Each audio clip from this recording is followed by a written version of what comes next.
Welcome, everyone, to this deep dive. We've got quite a stack of sources today. Hmm. They center around a a pretty compelling and honestly kind of unsettling narrative. Yeah, definitely unsettling. Our mission really is just to unpack all this material. We want to pull out the key points and help you understand the claims being made. Right. Claims about a global population reduction agenda, and specifically focusing on how food and health policies might fit into that picture, according to these sources. Exactly. We're working mainly from one source, a presentation that really lays out this case. It draws on the speaker's own claimed experiences, their research. And it pulls together quite a few threads, historical events, Yeah. big international organizations like the WHO, the UN, plus powerful corporations. And the core argument the viewpoint presented is that these policies around food and health, they're not just about wellness. No, the claim is they're being used as tools for control and ultimately to reduce the number of people on Earth. Okay, so let's be clear up front. These are incredibly serious claims we're talking about. Yeah,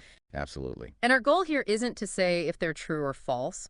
We're here to explore what the source material itself says. We want to guide you through the specific story it tells. Think of it like we're looking at a map someone else drew. Our job is just to describe the map, the terrain it shows, even if it looks challenging. Right. So let's jump into that central argument from the source. Okay. The big one, the overarching claim, is pretty stark. Yeah. There's a deliberate, ongoing effort aimed at reducing the global population. And the speaker who presents this, they kind of frame it personally, don't they? Mentioning, I think, 32 years in the U.S. Army. Yeah, defending freedom, the Constitution, Yeah. and expressing concern that freedom is actually being eroded by the very things they see as tools for this reduction. What tools does the source claim are being used? Well, I'll list three main ones: war, hunger, and sterilization. Sterilization. How? Specifically through vaccines. The source gets quite specific here, claiming that even vaccines from organizations like the WHO are allegedly designed to cause infertility. Wow. That's a huge claim. Does the source offer any examples it points to? It does, yeah. It claims there was a WHO vaccine program back in 1985 in Africa. Okay. And the source alleges it had, and this is a direct quote they use, the explicit goal of eliminating 150 million superfluous Africans in the sub-Saharan region. Superfluous Africans. That's the phrase used in the source. That's the specific quote presented in the source material, yes. And there was another example from the Philippines. Right, a WHO program there. The source claims that courts actually ruled this program was intended to sterilize about 3 million citizens. Again, presented as a factual claim within the source. Okay. So the source isn't just talking about today. It connects these ideas back to historical figures, too. It does. It brings up Thomas Malthus, the 18th century economist. Malthus, right. Population growth and resources. Exactly. Referencing his 1798 essay where he talked about war, hunger, disease as natural checks on population. The source seems to imply these aren't just historical ideas, but maybe blueprints being used now. And it mentions Margaret Sanger, too, founder of Planned Parenthood. Yes. And the source's portrayal is, well, quite negative. It claims she advocated for genocide, used terms like human weeds, Wow. and claims she was supported by John D. Rockefeller, and that her clinics specifically targeted minority areas. That's the narrative presented. Are there other figures the source links to these kinds of ideas? A few others I mentioned: Bertrand Russell, Sir Francis Crick. The DNA guy? Yeah, the co-discoverer of DNA. The source claims he favored promoting infertility. And Henry Kissinger also comes up. Kissinger. Yeah, you mentioned him. There's a specific claim about a secret document from 1974. That's right. The source alleges Kissinger called for U.S. foreign policy's main goal to be population reduction in the Third World. And the reasoning given in the source. The argument attributed to him in the source is that it was better for the world because there supposedly wasn't enough food globally. Okay, so insufficient food. That links population back to food supply. Precisely. And this ties into another claim the source makes about just how much reduction is desired. What kind of numbers are we talking about, according to the source? It claims that estimates from places like UNESCO, the UN, even the U.S. government are targeting an optimal population level. Optimal meaning? Meaning, according to the source's claims, about 10% of the current global population. 10%? That's a massive reduction. It is. And that figure, that alleged goal, is kind of the backdrop for the source's discussion of other control mechanisms, especially food. Okay, so let's pivot to that.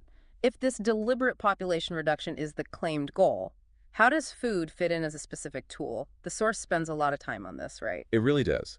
The basic premise laid out is simple, almost chillingly so. Everybody needs to eat. Right. Can't avoid it. So the source argues, if you can control the food supply, make it toxic. People get sick. Eventually, they die. But the source adds another layer to that, doesn't it? About profit. Yeah, it suggests a particularly cynical angle. If the toxic food is designed to cause chronic diseases, not just kill quickly, then it generates huge profits for certain corporations, pharmaceuticals, healthcare, before people, as the source puts it, just die. And this whole line of argument leads the source to focus heavily on something called Codex Alimentarius. What exactly is that, according to the source? Codex Alimentarius. It's described simply as the laws concerning food. Okay. The source actually traces the concept way back, claiming it has roots in the old Austria-Hungary Empire, like late 1890s to early 1900s. But the really striking connection the source makes is to World War II and a company called IG Farben. What's the story there? Right. IG Farben, described as this massive pharmaceutical and chemical conglomerate, including Bayer.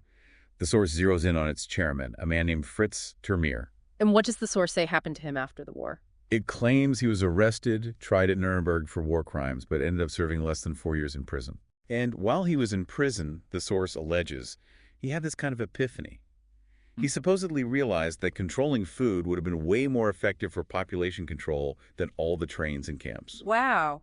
That's quite a claimed realization. Did it lead anywhere, according to the source? The source claims it did. It alleges Termeer contacted other former pharma executives who were also imprisoned and proposed they write a letter. A letter to whom? To the United Nations, recommending that the UN should take control of the world's food supply. And the source claims the UN actually acted on this alleged letter. According to the source, yes.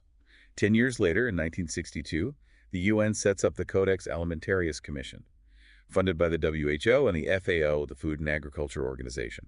It started its work in 1963. So how did this commission, supposedly born from this idea, gain real power globally? The source points to 1994, right? The WTO. Exactly. The World Trade Organization is founded, and the source claims the WTO adopted Codex standards as the benchmark for settling food trade disputes, meaning they could use trade sanctions penalties to force countries to comply with Codex rules. And that, the source argues, is when countries really started taking Codex seriously. What about the U.S. approach? How does the source describe that? It says the U.S. announced it would harmonize its own food laws according to Codex standards. And the speaker in the source makes a point about that word, harmonize, suggesting it really means to harm. And who does the source claim was paying attention to all this? The big players, basically. Major corporations in agriculture, pharmaceuticals, chemicals, biotech, medicine. They were all watching closely, according to the source. It uses some kind of analogy. Yeah, it calls the U.S. the dominating gorilla in this Codex system, the EU a smaller ape, and other Western countries even smaller apes. Just sort of a hierarchy of influence. And the principles behind Codex, what does the source say they are? The claimed goal is control over food from the farm to the fork, the whole chain. Does it claim a scientific basis? Codex itself claims a scientific basis and says it operates on consensus. But the speaker in the source, who says they've attended Codex meetings, disputes that. They claim the U.S. basically pushes its own agenda through. Okay, so if Codex is about controlling food farm to fork, why would corporations, according to this source, want to make food harmful or toxic? What's the motive presented? Well, the source paints a pretty bleak picture of the profit motive here. It basically says healthy people eating healthy food. They're not clever customers for the pharmaceutical industry. But sick people. Sick people, especially those with chronic diseases allegedly caused by this disease-causing food, they are excellent customers. They generate massive profits for the industry before, again, using the source's phrase, they just die. That's quite the claim. The source even suggests that properly applied medicine is a major cause of death. Yes, it goes that far. It claims that properly applied medicine is a leading cause of death in developed nations and asserts this is no accident. And how does this connect back to specific diseases? It links directly to the most common causes of death in the West. The source lists things like cancer, cardiovascular problems, stroke, diabetes, obesity.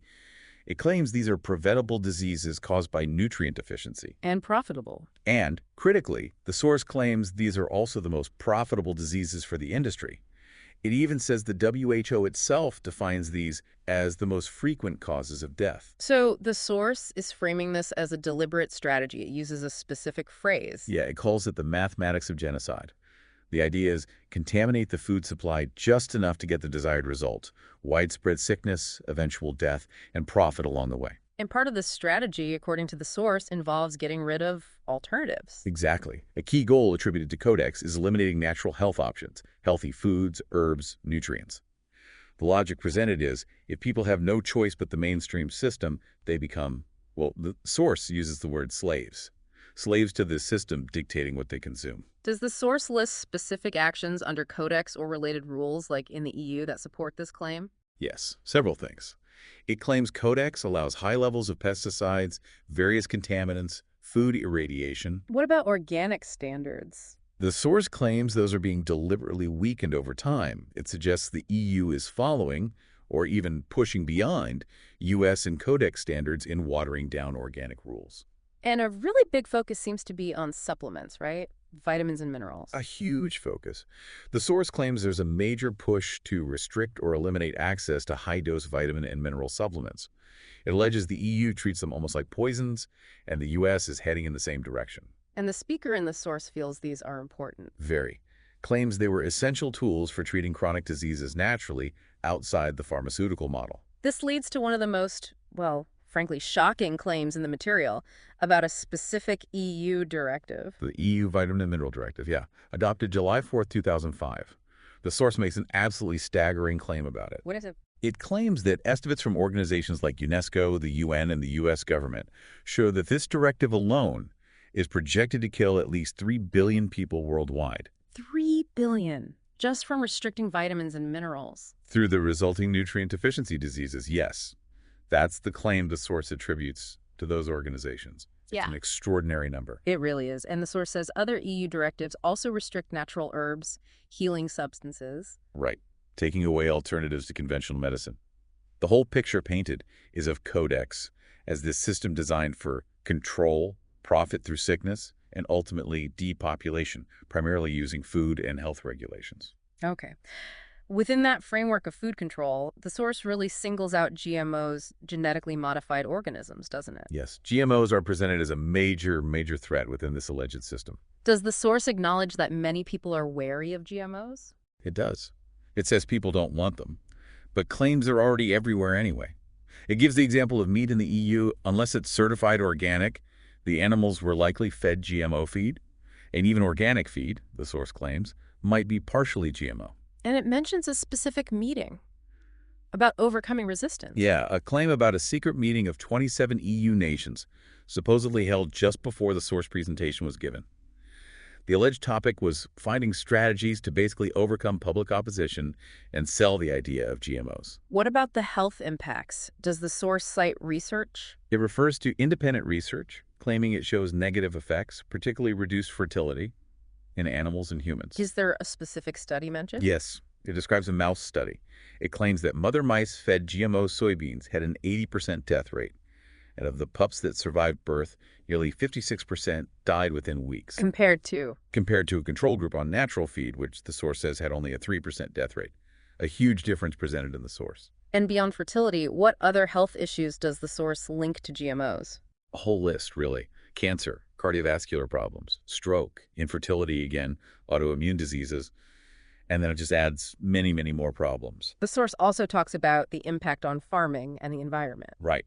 Claims that once you release GMOs, the genetic modification spreads uncontrollably in nature. And for farmers, they can't save seeds from GMO crops, which the source argues means losing control over their own food supply, losing sustainability. Okay, but then the source makes maybe the most out there claim regarding GMOs, linking them to new pathogens. Yeah, that part is pretty remarkable. It lists superbugs, superweeds, superpests. Yeah. And then adds HIV/AIDS to the list. HIV/AIDS linked to GMOs. How does the source explain that? It's quite a specific and complex claim. It focuses on 2 specific GMO corn varieties allegedly allowed in Europe. Okay. It claims these contain modified DNA that can transfer first to animals that eat the corn and then to humans who eat the animals, and alleges these varieties were grown sort of unofficially in Africa for about 15 years. And the HIV connection? The source claims that creating these GMO corn hybrids involves using something called a promoter virus. Often it says, this is the cauliflower mosaic virus. Cauliflower mosaic virus, okay. Then it claims that the natural version of this virus lowers CD4 cell counts. And since HIV/AIDS diagnosis often relies on a low CD4 count. Ah, I see where it's going. Exactly. The source basically asks, are people in Africa dying from HIV? Which the source, by the way, questions the existence of as a proven entity. Or are they dying from effects related to this GMO corn, this virus, possibly made worse by poor nutrition? Yeah. It's a direct challenge to the mainstream understanding presented within the source. That is, yeah, a lot to take in. And the source concludes this section by saying Codex itself is unlawful in Europe. Yes, claiming it violates the precautionary principle, the idea that if something might cause harm, you shouldn't introduce it. The source argues GMOs clearly fall into that category based on the risks it outlines. So the source covers food standards, GMOs. Does it touch on any other methods of control? It does broaden out a bit. And interestingly, it actually addresses a potential contradiction that someone apparently raised when the source material was presented. Oh, what was the contradiction? Basically, if the big pharma companies make money from sick people, why would the powers that be want to reduce the number of potential customers? It seems counterintuitive from a purely profit perspective. Right, that makes sense. How does the source answer that? It argues we're not looking at a normal consumer economy here. The claim is we're moving towards a neo-feudalistic society. Neo-feudalistic. Yeah, a society that, according to the source, only needs three classes. A small group of neo-aristocrats at the top, a large group of slaves or subordinates, and a tier of technicians and scientists to keep things running.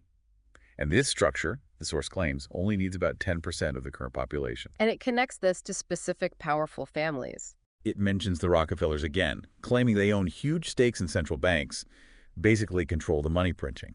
For people at that level, the source argues the ultimate goal isn't profit in the way we usually think of it, it's control. And corporations, where do they fit in? They're seen as intermediaries. They absolutely seek profit, but that profit motive serves their role within this larger system geared towards control, according to the source's narrative. Okay. Does the source mention any specific laws or policies, besides Codex, as examples of this control? It brings up a U.S. law called the New Freedom Initiative, signed by George W. Bush back in November 2004. What does the source claim this law does? It's quite alarming.